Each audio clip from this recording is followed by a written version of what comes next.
And I made a decision. We still have books then, so we have Google Images. We have books. I say, okay, I'm going to do this on her, that on him, because I get guys too, that on her, and I literally planned it out. What I was going to do on each one of these people in the area of color. They didn't know it. I had them as everybody get color. They don't know, but everybody is getting some color. And so I learned the art of convincing them, but what I would do is I would find pictures that look like them. Like, what do you think of this? Find like 3 of them. That's the goal. You got to find at least 3.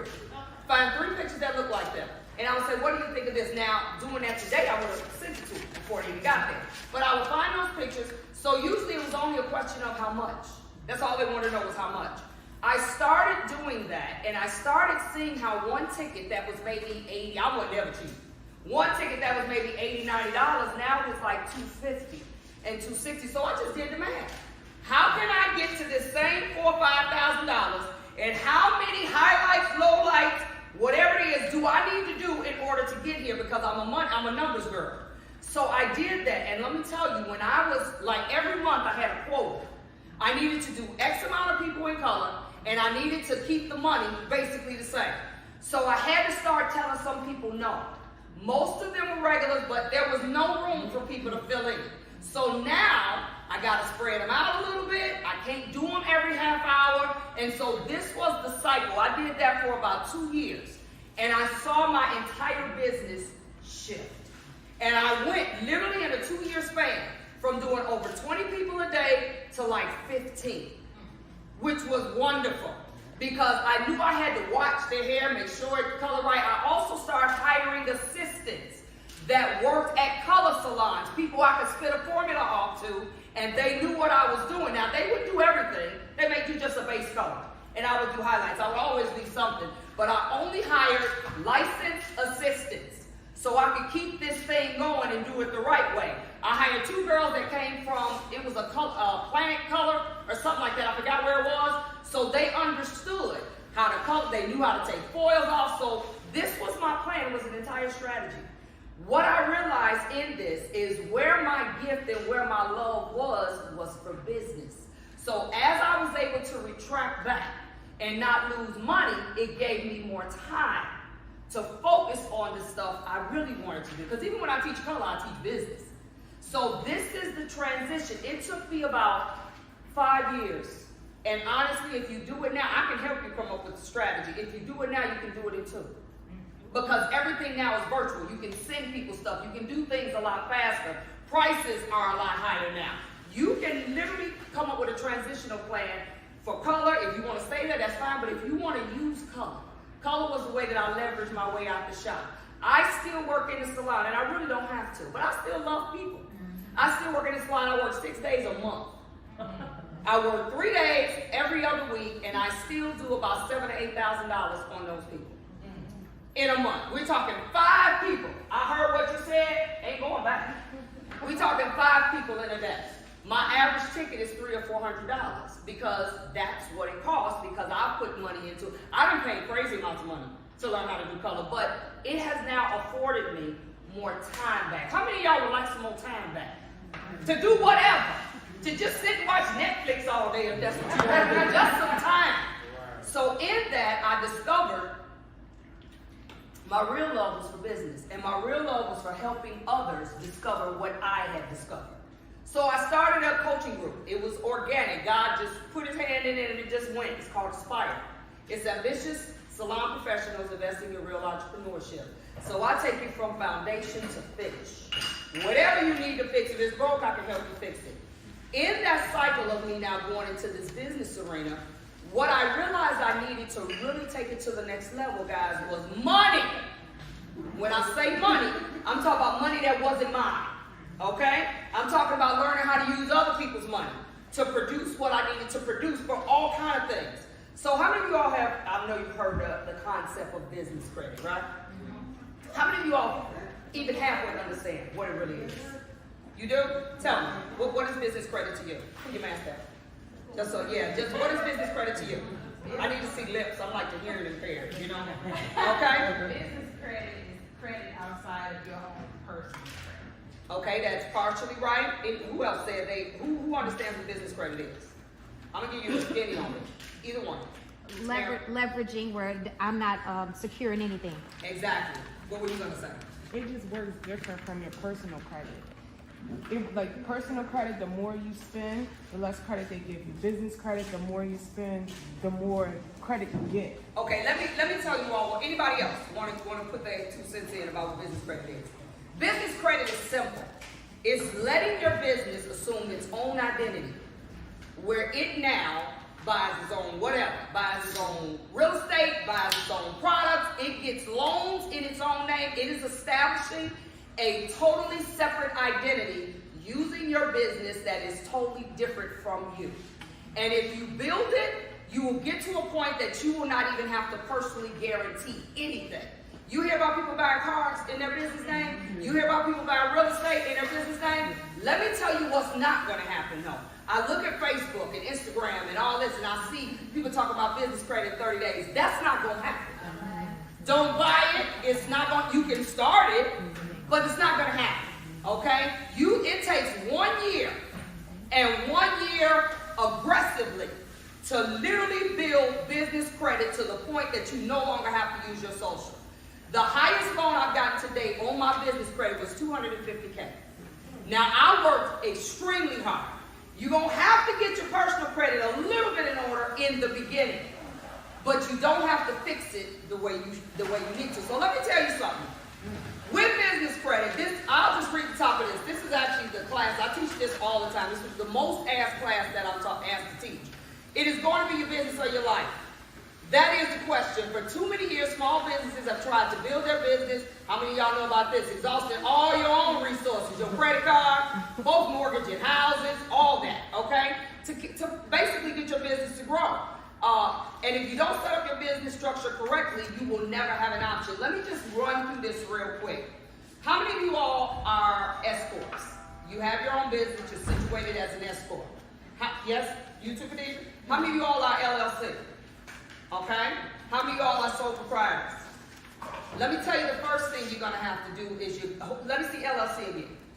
Those of you all that are LLC, you're going to have a federal filing status as an S chapter or a C chapter. You don't change your LLC because you'll lose your EIN. Okay? So you can be an LLC with an S subchapter or a C subchapter. That's the first thing. If you don't have it set up like that, ain't nobody going to give you the money. Okay?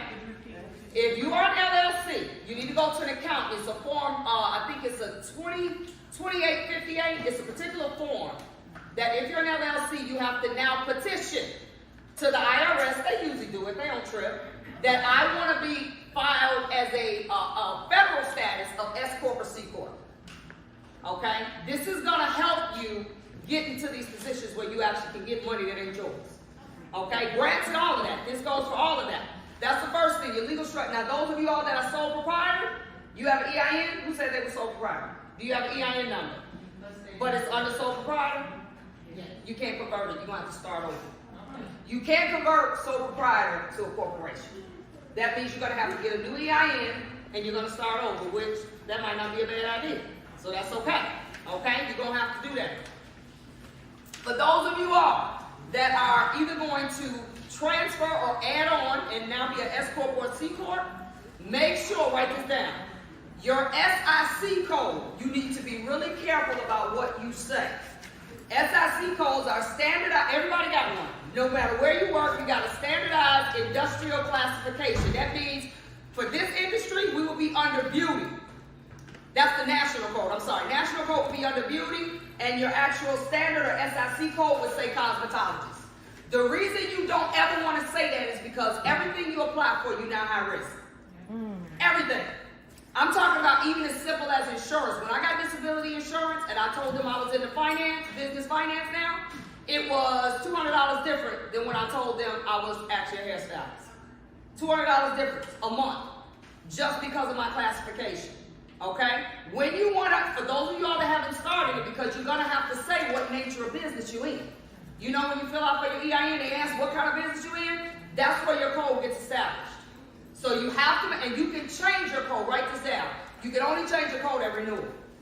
So if you're an LLC, you change it at renewal time. We renew in Illinois once a year. I renew every August. So if I want to change my SIC code, so now I'm not getting taxed, or they looking at me like I'm a high-risk business, So they're not gonna give me anything, I have to change that every August when I renew. That's because I'm an LLC too with an S sub chapter, so you have to change that. What should we change? That you gonna have, let me get to that later. Because there's a whole list of codes. And I'm teaching this all year, where you can walk, well, I'm gonna hold your hand and walk you through every step, okay? So that's firstly, business license. Who owns their salon? Owns their salon? Salon owners? Okay, salon owners, your business license. You're gonna need that at all times. When you're applying for stuff, I'm gonna also tell you about some of the other forms you're always gonna need. For some of you all that actually don't have a business, a physical business, you still may want to get a UPS store, not P.O. Box, but get a UPS store account because it actually is a real business. You may have to say that is your business. The UPS store I have, which I got a real business, but I've been dealing with them for so long. In the beginning, when I started dealing with them, before I had a business, they would actually just say that I was subcontracting there, and they had like it's almost like a sublet type contract that they would actually give me that would say, it would almost be like in here, you're a subcontractor and this is your place of business, which is your chair. And you can still get a business license for that. And in certain states, do you know they require that? Like Tennessee, Texas, your chair gotta have its own business license. Or in suites. If you're in a suite, Solar, Phoenix, they all have their own business license per suite. Because there's gonna be times when you're gonna get more if you have a brick and mortar, or if they think you got a brick and mortar, than when you don't. Okay, so just know that. Your bank account, this is the $1 million question. Let me tell you, first thing you gotta stop doing is mixing your money. And I know it's hard. It took me years to get that. Well, I ain't pulling from the personal to pay for the business, pulling from the business. You got to get that clean. I don't care if you have to put it at 2 separate banks. Whatever you need to do, you have to get the bank account right. Write this down real quick. Your bank account, it has a ending with the additions and then the ending balance, right? The statement. That addition to that ending balance, the ending balance has to be no less than 25% of what you put in. Okay? It can't end in 0. And it can't end in a negative. So if you put 20 grand in, real nice round figure, 20 grand, that means 5,000. Gotta be left at the end. If 5,000 is not left, they're gonna say you over leveraged and they didn't give you nothing. They say you got too much money going out. Okay, these are the things they look for. What else here? So that's just some, but your business license, and you gotta put all your money in the bank. Okay? It's gotta be 25% or more. It can't be less than that. So the ending balance has to be 25% or more than the starting balance. Then the additions. I'm trying to say that right. Also, you gotta put all your money in the bank. I know we don't like to leave paper trails, but let me tell you something. When you want to do real stuff, big girl and big boy stuff, you are only as good as you look on paper. So I tell everybody, I did it too. You don't want to pay Sam. Well, you gonna have I teach asset management now too. I didn't get all the way. I'm making a chance to tell y'all how I got into the finance world, because God knows I never thought I was going to be here as raggedy as I was with money. But anyway, I teach asset management. It's not about having money, it's about learning how to not pay taxes on all of it. Don't get mad at rich people because they didn't figure out how to not pay taxes. It ain't nothing illegal. It's not illegal. So that's another class, another day. So you need to report every dollar. I tell people, who get a lot of cash? Get a lot of cash? Oh, yeah. I don't care if you put it through the ATM and take it back out. It needs to be tracked somewhere. Okay? I used to do that. Put it in, take it back out. I just need it to be in there and be counted. Yes, because you're going to have a paper trail. Who has a DUNS number? Anybody? Okay, you're going to have a DUNS number, but you're also going to have to make sure that you register with all of the business credit bureaus. All of them. They are not the same as the personal credit bureaus. You have to register on purpose. It doesn't just happen, okay? On purpose, because a lot of people think that it just happens. Like once you get a business, you get stuff, they think it just automatically. Because personally it does. Yeah. But it doesn't work like that in the business world. You have to actually register, and then there's a couple other things you got to do. I don't have a lot of time. Net 30 vendor accounts. That means you're going to actually, go ahead, please. Oh, no. No, I don't do that. Yeah, no. Net 30 vendor accounts. You're going to have to get them. And then there's also a dollar amount you're going to have to let flow through them. You literally are going to have to order something for $150 and over every month. I don't care. Order toilet paper, paper towels. I don't care what it is. Order something. They will not report if it's not over $150. So if you get the accounts, don't let them sit and do nothing. How many They're not accounts gonna you help need? you. How many accounts? You're gonna have to take the class. Okay. It's a lot. You don't want to go ham now, because if you go too, you it's the middle. Okay. You also want to, and this is a lot. This is a lot of stuff under these categories, but you also want to move your bank to what's called a medium-sized bank. Okay. Medium-sized banks or small, medium, and large banks are based off of their assets. Like Wells Fargo, U.S. Bank, Bank of America, their assets are in the billions. You go into a bank like TCF, trying to think of some other, First Midwest, their assets are like in the high millions. That's considered a mid-sized bank. Okay? You'll get more action at a mid-sized bank. Big banks, unless you got real money, they ain't thinking about you. That's true. They ain't studying you. You ain't got, they looking for people with real money. Okay? Revolving credit cards. You want to be careful. There's only about 7 revolving credit cards that you actually need. Amazon, it's a couple American Expresses, Bank of America, U.S. Bank, Staples, Home Depot, and it's a couple more. These are accounts that report. You only want to get stuff that reports. It's just like personal credit. If they don't report, it's not helping. Okay? Amazon has its own credit card. Or you can, like I have an Amazon American Express. That really helps you. Because Amazon does have a business American Express through Amazon. What else? Documentation. Write this down. I'm going to try to remember them all from memory. Okay? You're going to need, I should have brought my book. You're going to need your business license. You're going to need your EIN letter. I'm looking at my board.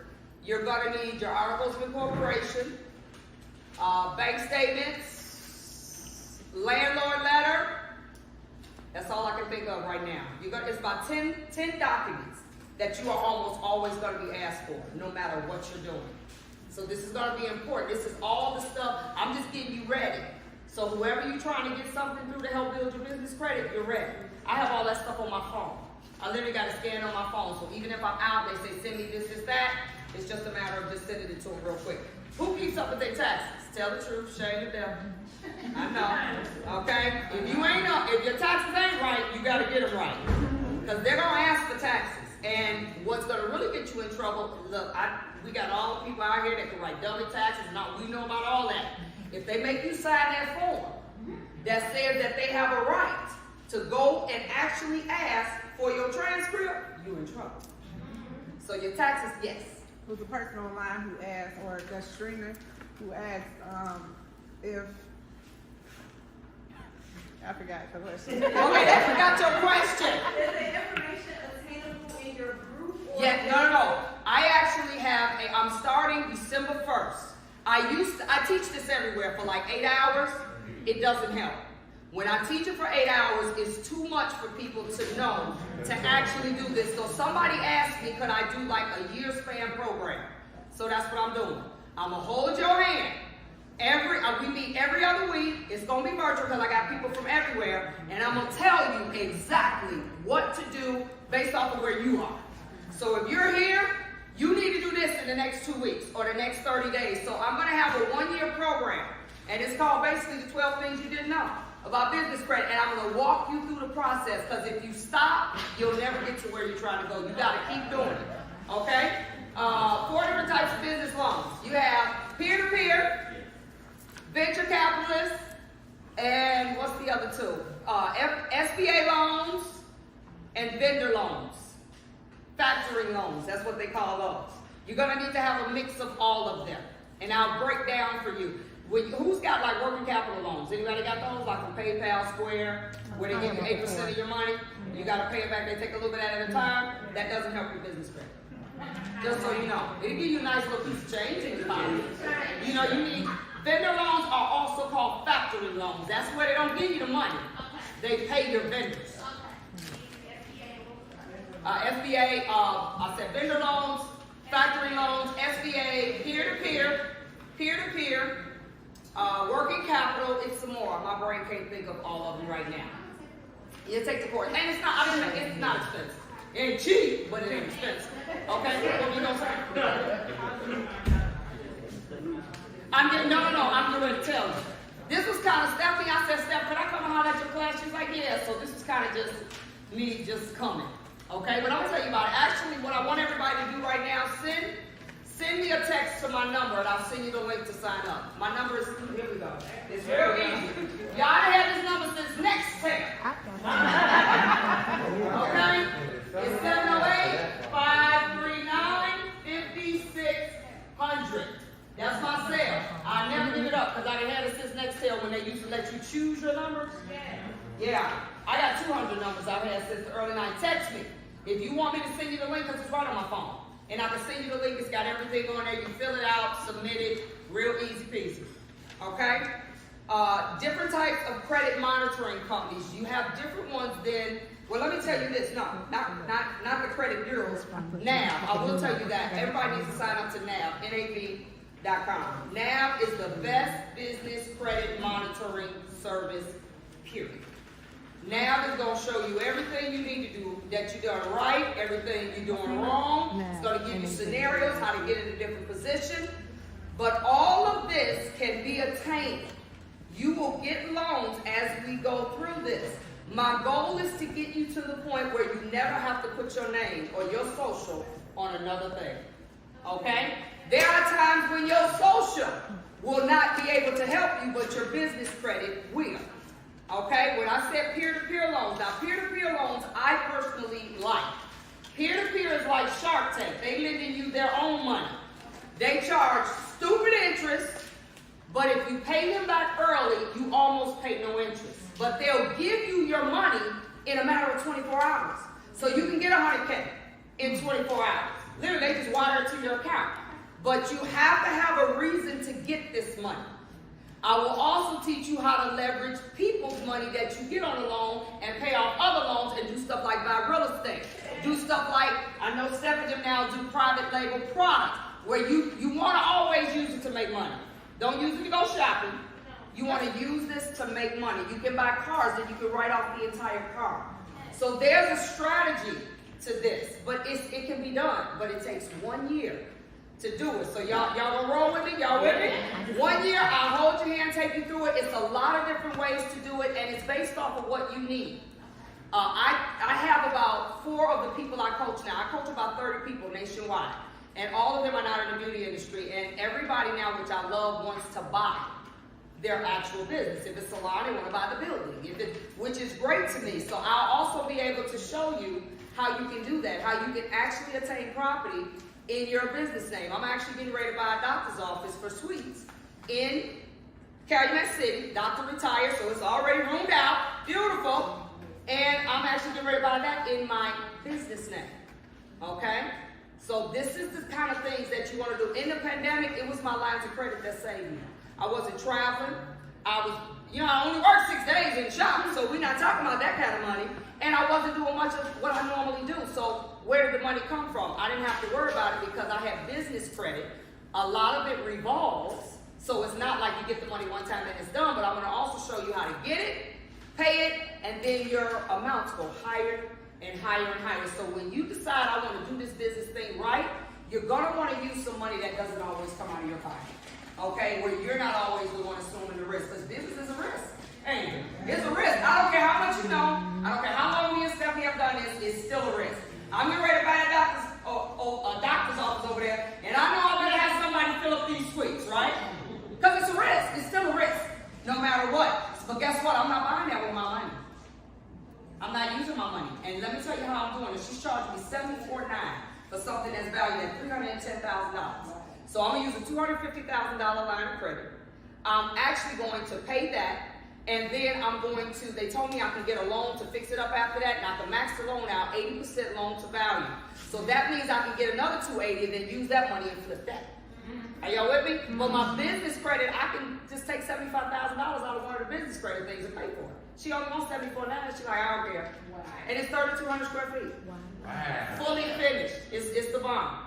Yeah, so that is the kind of stuff I want to teach you how to do this thing. I've been in this game a long time, and I can't do hair like I used to do anymore. I'm not interested. So I learned a long time ago from being divorced, got left with $483,000 worth of debt. I had to dig myself out of that hole. Then, stupid me got out the hole and got back in. So I had to dig myself out again. I said, no more. No more. I'm getting too old for this. You cannot, this is not going to last forever. So as much as we love doing hair, we're passionate about what we do, we still have to do things smarter. So I'm gonna send everybody the link before I go. You have any more questions? I ain't gotta go nowhere. I'll just be sitting over there till about 5:30. And I thank you all. Thank you, virtual audience. But I gotta go. So if you all want to know, so you can go on knowledgeblacknicky with 1K.com, and I'll have the link on there too. But I'm gonna get out the way so we can finish.